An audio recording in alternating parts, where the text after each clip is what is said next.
अयोध्या में भगवान श्री राम का जो भव्य मंदिर बना हुआ है, उसमें सबसे महत्वपूर्ण भूमिका निभाने वाले स्वामी चिन्मयानंद जी, जिन्होंने कि राम जन्मभूमि आंदोलन से लेकर के केंद्रीय गृह राज्य मंत्री तक का सफर तय किया और आज अयोध्या में भव्य राम मंदिर मौजूद है।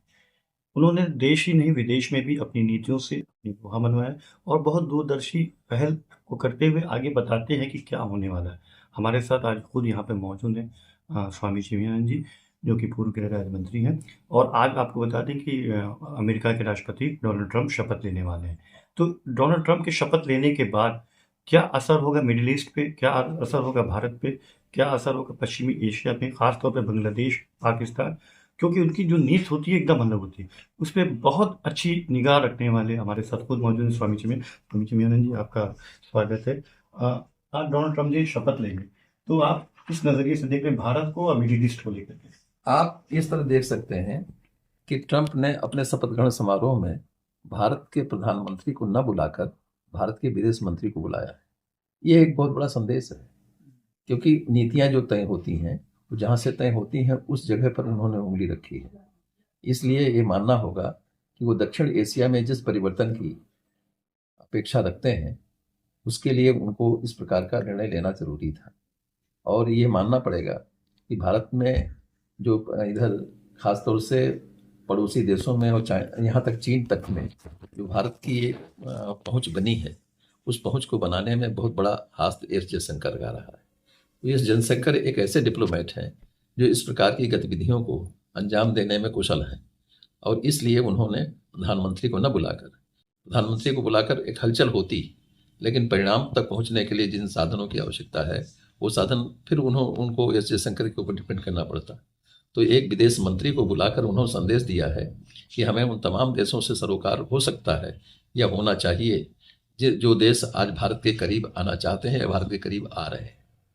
क्योंकि भारत के करीब आने वाले वही देश हैं जो आज भारत की नीतियों से, भारत के निर्णयों से, भारत के आगामी विजन से कहीं जुड़े हुए हैं या कहीं प्रभावित हैं। ये मैं मानता हूँ कि उन तमाम देशों में ऐसे लोग भी हैं जो भारत को पसंद नहीं करते हैं, वहाँ की सरकारें भी हैं जो भारत को पसंद नहीं करती हैं, लेकिन उन सबके बीच में भारत एक ऐसा मजबूरी बनता जा रहा है कि जिसको वो इनकार नहीं कर पा रहे हैं। भारत की स्वीकृति लगातार बढ़ रही है और ट्रंप को लगता है कि दक्षिण एशिया में प्रभावी भूमिका निभाने के लिए हमें भारत की ये स्वीकार्यता वाली नीति अपनानी चाहिए। उसके लिए माध्यम एस जयशंकर हो सकते हैं।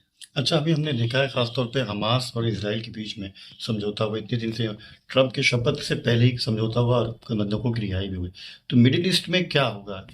देखिए, मिडिल ईस्ट की बात पर मैं ज़्यादा गौर नहीं कर सकता हूँ, क्योंकि मुझे ज़्यादा मिडिल ईस्ट का अध्ययन नहीं है। लेकिन ये ज़रूर मैं कहता हूँ कि युद्ध और जो युद्ध की संस्कृति रही है, ख़ासतौर से अमेरिका इस बात के लिए बदनाम था कि तमाम देशों में लड़ाई जो होती है उसमें बहुत प्रमुख भूमिका पाकिस्तान की रहती है या चीन की रहती है। मैं समझता हूँ इस चीज़ पर असर पड़ेगा और ट्रंप निश्चित ही अपने दोस्त और दुश्मनों को अलग से पहचान, चाहे ईरान हो, चाहे इराक हो, चाहे हमास हो और चाहे फिलिस्तीन हो, इन सभी देशों पर ट्रंप के आने के बाद एक अलग प्रभाव पड़ेगा। जैसे देखिए, ट्रूडो ने केवल ट्रंप के जीतते ही अपना स्वर बदल दिया। मतलब अभी तो शपथ भी नहीं हुआ था, उसके पहले ट्रूडो हटने के लिए मजबूर हो गए। और आज ट्रंप मैंने पहली बार अमेरिका का कोई राष्ट्रपति इस दावे से कहता है कि यह 50 अमेरिका में 50 प्रांत नहीं, 50 स्टेट नहीं होंगे, 51 स्टेट होंगे और कनाडा अमेरिका का हिस्सा होगा। इस प्रकार का दावा करने वाला ट्रंप पहला राष्ट्रपति है।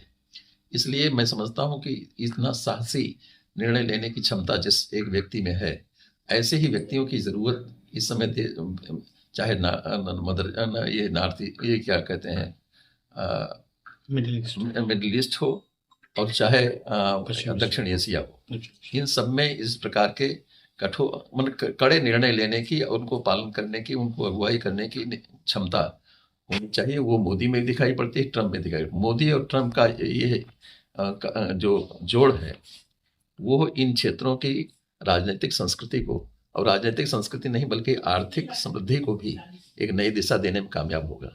अच्छा, खासतौर पर बांग्लादेश को देखें, वहाँ जो सरकार अभी अंतरिम सरकार चल रही है, और शेख हसीना जी को देश छोड़ के जाना पड़ा, भारत में शरण लिए हुए हैं। तो ट्रंप की सरकार बनने के बाद खासतौर पर पड़ोसी मुल्क बांग्लादेश में क्या?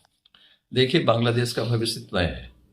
ट्रंप के होने के बाद शेख हसीना वापस जाएगी और अवामी लीग की गवर्नमेंट बनेगी, क्योंकि वहाँ जो गवर्नमेंट है ना वो चुनी हुई सरकार है, ना जनता की सरकार है, वो एक धोखे से बनी हुई सरकार है जिसका अपना कोई वजूद नहीं, अपना कोई अस्तित्व नहीं। वो केवल वाइडन के इशारे पर बनी हुई सरकार है। और यूनुस वाइडन का आदमी था, उसको बिठा दिया गया है, नॉन पॉलिटिकल आदमी है। ये ठीक है कि आर्थिक क्षेत्र में उसकी जानकारी कुछ है, लेकिन उसका मतलब ये नहीं कि वो शासन कर सके। इसलिए उस कठपुतली के रूप में वाइडन ने अपना इस्तेमाल किया था। उस कठपुतली को मैं समझता हूं कि 1 मिनट भी ट्रंप बर्दाश्त नहीं कर सकता। उस कठपुतली के हटते ही वो तो मुझे लगता है छोड़ के भागेगा, क्योंकि अब ये मुस्लिम देशों की संस्कृति रही है कि जब सत्ता से हटे हैं तो छोड़ के भागे। हम भागे कहाँ जाएगा, इसका कुछ कहना गलत है। लेकिन ये जरूर है कि यूनुस वहाँ राष्ट्रपति नहीं रहेगा और यूनुस की सरकार वहाँ नहीं रहेगी। सरकार शेख हसीना की होगी। और कुछ ये दिनों में ये बांग्लादेश में परिवर्तन लोगों को देखिए, एक पहली बात तो ये है, जो यूनुस के नेतृत्व में जो परिवर्तन हुआ, उस परिवर्तन को बांग्लादेश की आम जनता ने स्वीकार नहीं किया। अगर आम जनता ने स्वीकार किया होता तो चिन्मय कृष्णदास जैसा व्यक्ति खुल करके विरोध करने का साहस न कर पाता, लेकिन उसने विरोध किया, वो जेल गया। इस तरह से बहुत बड़ी संख्या में अवामी लीग के लोगों ने, जब चिन्मय कृष्णदास को गिरफ्तार किया गया तो वहाँ चटगांव में जय श्री राम के नारे लगे और बहुत बड़ी संख्या में लोग निकल आए सड़कों पर।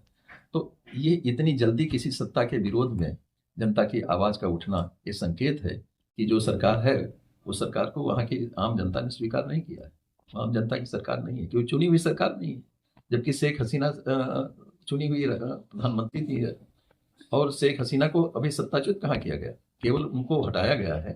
पद से हटाने का काम तो नहीं हुआ अभी किसी पार्लियामेंट में, ये नहीं हो, वहाँ की पार्लियामेंट में शेख हसीना को हटाया तो नहीं। तो ऐसी इस्तीफा भी नहीं दिया, शेख हटाई भी नहीं गई। इसलिए अभी तो वो निर्वासित सरकार है अपने आप में।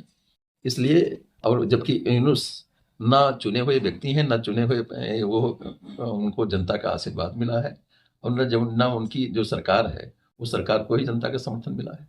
इसलिए वहाँ जनप्रिय सरकार नहीं, लोकप्रिय सरकार नहीं है। जनप्रिय सरकार, लोकप्रिय सरकार तो बन सकती है जब ट्रंप का हस्तक्षेप होगा, शेख हसीना वापस, शेख हसीना को हाथों हाथ लोग लेंगे। आप देखिएगा से बांग्लादेश, और मैं तो समझता हूँ कि बांग्लादेश का करीब आना पाकिस्तान के ऊपर बहुत बड़ा तमाचा होगा। भारत अगर बांग्लादेश को अपने करीब लाने में कामयाब हो जाता है, जिस तरह से कोशिश कर रहा है, अगर इसमें कामयाब हो तो बहुत बड़ा तमाचा लगेगा पाकिस्तान को। और पाकिस्तान तो पहले से ही अफगानिस्तान के दुश्मनी का शिकार हो रहा है। इधर बांग्लादेश का और चाइना भी अब धीरे धीरे चाइना का पाकिस्तान से मोह भंग हो रहा है। अब वो मोह नहीं जो पहले पाकिस्तान के साथ था, क्योंकि पाकिस्तान में वो कमाई अब नहीं दिख रही है जो कमाई पहले थी। अब तो चीन भी सोच रहा है कि इनको कर्जा देकर कर्जा वापस मिलेगा नहीं मिलेगा ये भी पता नहीं। तो ऐसी स्थिति में पाकिस्तान के हाथ अब केवल एक ही हथियार था, वो था बांग्लादेश का। बांग्लादेश का हथियार छिन जाने के बाद फिर पाकिस्तान के पास कुछ नहीं बचता है। अभी भी एक नए बंदरगाह का उद्घाटन किया है। वो बंदरगाह जो उद्घाटन हुआ है वो सीधे भारत को लाभ पहुंचाने वाला है। अच्छा, खासतौर पर देखिए पश्चिम बंगाल में देखा जाए तो भारतीय जनता पार्टी कहीं ना कहीं पीछे रह जाती थी। क्या वजह है कि उसका कारण ये है कि भारतीय जनता पार्टी वहाँ की जो लोकल संस्कृति है, लोक संस्कृति है, उसको विश्वास में नहीं ले पाई अब तक। जबकि नेतृत्व के लिए अगर उनके लोगों के बीच के लोग खड़े किए गए होते और बांग्ला संस्कृति को प्रमोट करने में उनकी भूमिका हुई होती। देखिए, एक बात हमें भूलना नहीं चाहिए कि हमें वो स्टेटमेंट याद है ममता बनर्जी का, उसने चांद से होती है, चांद तारों से नहीं, सरकार अटल बिहारी वाजपेयी से चलती है, आवारों से नहीं। ये उनका भाषण था गांधी मैदान दिल्ली में। तो जो महिला अटल बिहारी वाजपेयी के नेतृत्व में इस सीमा तक आगे बढ़कर उनके साथ खड़ी थी, उसकी संभावनाओं से इनकार क्यों किया गया? उसकी संभावनाओं को इनकार नहीं करना चाहिए। दूसरी बात, जो काम आरएसएस या जो काम बीजेपी बंगाल में करना चाहती थी, वहाँ कांग्रेस को भी स्थापित करना चाहती थी, कम्युनिस्टों को हटाना चाहती थी। 35-36 साल से चला हुआ कम्युनिस्ट शासन उखाड़ फेंक दिया। गलती केवल इतनी है कि उसने हथियार जो अपनाया वो सांप्रदायिकता अपनाया। हालांकि उसके पीछे केवल बंगला को प्रमोट करना है,